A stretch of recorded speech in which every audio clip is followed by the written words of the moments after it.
I'm joined now by Dan McDermott from thechartguys.com. Dan, welcome back. Glad to be back, James. Thanks for having me. Dan, a very enlightening conversation before the segment started. Tell me about what's happening with Cronos Group shares. So there's a lot of wild action going on with Cronos, and highly suggest going to the Chart Guys YouTube channel because I did a video as it was happening after hours explaining my thoughts. But essentially, if I could sum it up, we had after hours price action that was intentionally running the price up, perhaps attempting a short squeeze. Before that, yesterday at middle of the day, CNBC had a highlight saying there's unusual CRON options activity. $7.50 calls for January are seeing a whole lot of unusual volume. So that's the premise. Then after hours, we start to see the bids start walking up. And after hours volume 2 days ago was 40,000 shares traded. Yesterday was 4 million. So we saw a 5,000 share bid just walk it up 5 cents. And I started seeing that happen. And I watched every single trade after hours go through. And as soon as that started happening and it started succeeding and moving the price because things are very thinly traded after hours, and $1 million after hours is going to go a lot further for moving the price than it would during regular trading. But then they started putting up 10,000 share bids, 50,000 share bids, and they capped it off with 500,000 share bids. And they walked the price from the close of $8.40 all the way up to the high of $12. And they had 1 million shares sitting on the bid at $11.50. Eventually that filled. Someone is sitting on 1 million shares of Cronos from $11.50 last night, and that position is currently down $2 million in less than a day. So I have no idea if this is, a lot of people think that might be news. I didn't think it was news because, in my opinion, if it were news, someone is literally raising their hand and saying, hey, SEC, come investigate us for insider trading. That'd be way too obvious. Obviously, insider trading happens all the time, but this would be under the spotlight having it happen. So from here, we have no news come out this morning. We had a higher open at 1050, which was a 25% or so higher open. And the market realized, hey, there's no news here, and dropped the price down to $9. We're currently trading up about 10%. It has provided a boost for the sector as a whole. The sector is up a nice 1 to 5% across the board. Even the USMJ names appear to be benefiting a little bit. But the bottom line is a ton of games were happening. The volume between after hours last night and today, this morning, it's going to be a week's worth of volume in just 2 hours worth of trading. So something's going on. I'm trying to speculate. I thought it was someone trying to induce a short squeeze to capitalize on their options that they bought yesterday. And in my opinion, they wouldn't care if they lost some money on the shares that they bought because the money that they would make in the options would offset it. Other people were suggesting maybe they bought the options and then covered a short position of millions of shares. Either way, just watching these bids walk up, they're using probably at this point, I'd say about $30 million of bid support, and a ton of that has gotten filled. So there's someone now sitting on a few extra million shares of CRON in the last 12 hours or 20 hours. And it is the most unusual action I've seen in the MJ space. Wow, that's incredible.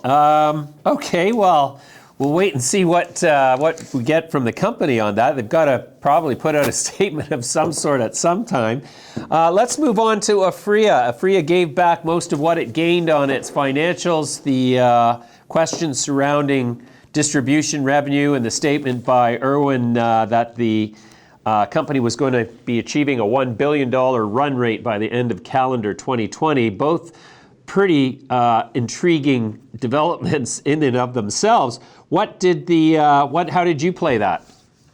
So I actually didn't play it. Well, I did play it in the sense that I entered CGC as a bit of a sympathy play just because we were so extremely oversold. I use RSI as an indicator for my trading. And I look back historically, and on the 4-hour time frame, CGC's RSI were at very clear historical bounce levels. Only one time in the last few years has it gone lower. So I was very comfortable starting to scale in. I knew I would be at risk to the correlation to what APHA's earnings reaction was.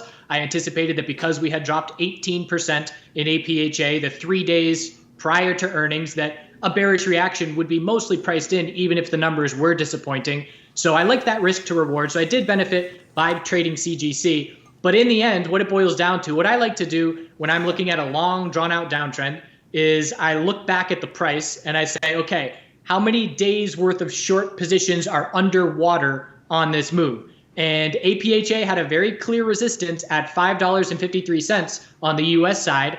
And the high of the day on the reaction after earnings was $5.54. So we double topped at that level and then pulled back. Had we broken that level, we would be able to say that anybody that entered a short position in the last 11 trading days would then be underwater. But we couldn't break that resistance. We pulled back and the shorts got some relief. So there's still a lack of pressure being put on shorts in this sector. And we must see a new support established on APHA and then a break of 554 if we're going to see any kind of trend change. And if that does not happen, the bears are going to keep their firm grasp on the chart and on the downtrend. Wow. Okay, that's great. So now let's talk about the MJ sector generally. From my amateur seat here, I sort of sense a sort of a bottom seems to be developing here, and potentially a reversal. Does your sort of viewpoint support that?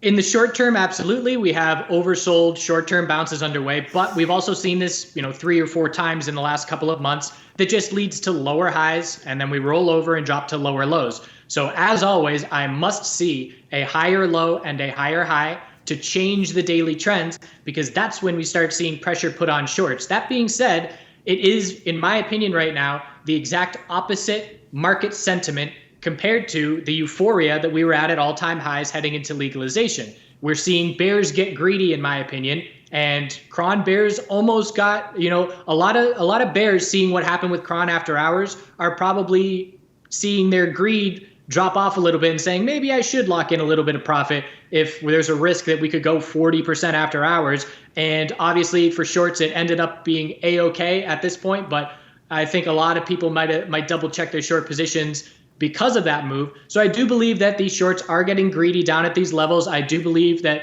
we can see a daily trend change in the near term. But again, I will be very skeptical of bulls, and I won't even mention a 2019 bottom until we change the daily trend at a bare minimum. That's step number 1. Okay, well, and the S&P?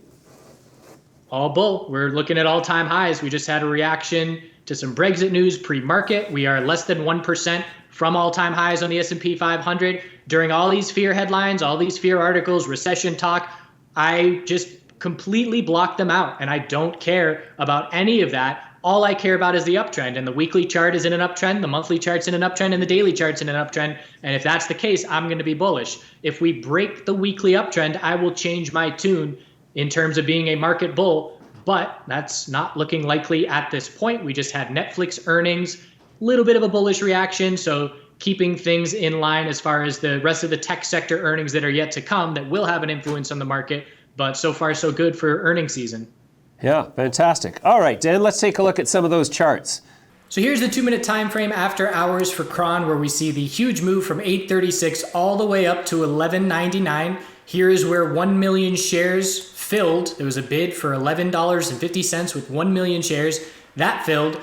If someone went long 1 million shares, they are now down $3 million in less than 24 hours. Again, I have no idea what's going on right now, but it doesn't make a whole lot of sense no matter which way we look at it. So then we saw pullback all in extended hours, and here's pre-market, the same thing. There were bids walking up the price to try and ensure as high a open as possible. And then as soon as the bell rang, the market said, okay, we'll show you what an efficient market is. There's no news, and you're telling us we're going to open 15% higher?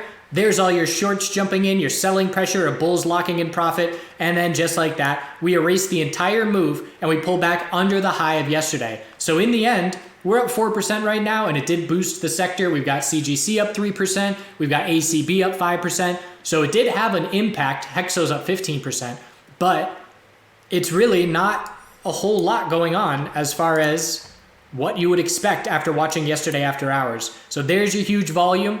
And while that volume does stand out, again, look back to where we were at all-time highs. And we have to remember that it's dollar volume that matters to us more than share count, because 1 million shares traded between 19 and 25 is way more than 1 million shares traded down here. So we had an average daily dollar volume back here for multiple weeks of about $500 million a day. And when today's all said and done, it'll be along the lines of $350 to $400 million on CRON. So yes, big volume, but we've seen it in the past, so it's nothing unheard of. So where we stand from here, we're going to be watching a 15-minute tight range that's been playing out all afternoon for a break, but I assume that after a couple days of high volume as things settle out, that unless we get some kind of news where we can point to it and say, oh, well, that's what was going on, we're just going to see time roll on, and we're going to move on to other narratives in the sector, and we're going to forget about, what was going on here. If we don't get a clear news release answer, we'll probably never know, and we have to accept that. APHA earnings. So let's look back at the last earnings reaction. Huge gap up, huge volume, no trend change. We topped out, low, lower high, lower low, lower high, lower low. So we never got any follow through for the bulls. So here we are again, and this is what you call a potential inverse head and shoulders pattern, where this is the left shoulder, our resistance is 553. We then drop to a lower low to form the head. We double topped at 554 and 553. And now we're trying to form the right shoulder, and then we have to break that double top to change the trend. Essentially what the inverse head and shoulders pattern tells us, it's just a trend change of lower highs and lower lows to a higher low and then a higher high. The pattern will only confirm, and we will only change the daily trend if we can hold the low of 423 and then break 553 to see that shift in momentum. If the APHA bulls do not break 553 in the next week of trading, it's a letdown and it's a failure for those bulls, and we'll be looking back down towards our recent lows. Here's the S&P 500, where we have a nice solid bull move up on the daily time frame. What I care more about is the weekly. I've been keeping it simple. Again, everybody's talking about the bearish articles and recession and all that, and it's important to pay attention to, but keep it simple. I have an if-then statement in this market. If we're in a weekly uptrend, then I am a bull. We are in a weekly uptrend. We've been in a weekly uptrend since our December dump 10 months ago. So as long as our most recent higher low on the weekly time frame holds of 284.82, if that level is support, I am bullish this market. Yes, you can hedge long-term portfolios with clear multiple tops of resistance approaching. Yes, you can make bearish entries as long as you have stops in place, because you're fighting against the trend if you're making bearish entries, but just keep it simple. The trend is our friend, and when the trend breaks, you better believe my tune will change, but until that happens, I am a market bull. So a little bit of life in the MJ sector today. Disappointing for some that were hoping for some kind of news or some kind of follow through, but in this market environment, the bulls will certainly take it. And again, daily trend change on all major names are a must, and we don't have them yet. So it's going to take another week or two to see if the bulls can pull it off. If they cannot pull it off, it's the same old, and yes, we can absolutely drop to lower lows. It's always important to remind ourselves when the question is, can we drop to lower lows? Can we see lower prices? The answer is always yes. Unless we're trading at $0, the answer is always yes. And we have to keep ourselves in that mindset and keep reminding ourselves of that to remain protective and not make mistakes getting overly bullish while we're still in downtrends. Thank you very much, Dan. Enlightening as usual. I look forward to talking to you again soon. Thanks, James. See you next time. You bet.